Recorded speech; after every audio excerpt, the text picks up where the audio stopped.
मतलब ये है कि रिजिजू साहब ने प्रयास कर रहे हैं विपक्षी दलों के साथ कि इकट्ठा होकर ये तय करना चाहिए कि इस जज को रिमूव करें, यशवंत वर्मा को रिमूव करें।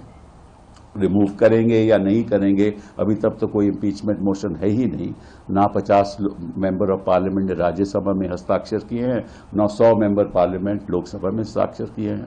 तो इम्पीचमेंट मोशन तो वो सामने है नहीं, लेकिन हमें ये जानकारी है कि उन्होंने कई वकीलों से भी बात की है कि हम चाहते हैं कि ये जो इन हाउस रिपोर्ट है इसके आधार पे हम जज को रिमूव कर दें।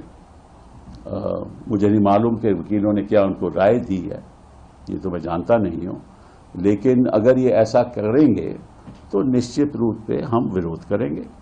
ये पूरा असंवैधानिक है और हम ये चेतावनी देते हैं इस सरकार को, अगर ऐसा करेंगे तो पूरा असंवैधानिक होगा और हम इस पे फिर जो भी करना होगा करेंगे, क्योंकि हम सोचते हैं कि ऐसे अगर प्रेसिडेंट बन जाएं तो निश्चित रूप से जुडिशियल इंडिपेंडेंस को भी बड़ा भारी खतरा है, क्योंकि कोई भी इन हाउस रिपोर्ट हो जाए और उसके बाद विदाउट अ जजेस इंक्वायरी एक्ट उसको इम्पीच किया जाए, तो ये मैं समझता हूं कि एक इनडायरेक्ट वे है of controlling the judiciary.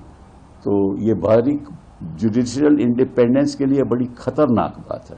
It's very dangerous to bypass the Judges Inquiry Act and start removing judges on the basis of some findings through an in-house procedure, which may be valid, may not be valid. That I don't know.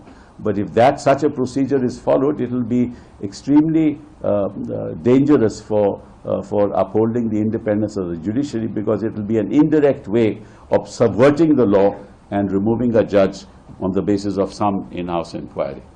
So these are very, very serious issues which I wanted to, through you, convey to the people of this country. जो जानकारी है वो जनता को पता लगनी चाहिए कि किस तरह से जो बड़े बड़े लोग बड़े बड़े पदों पे बैठे हैं वो अपना कर्तव्य जरा आहिस्ता से निभा रहे हैं, इतना ही कह सकता हूँ।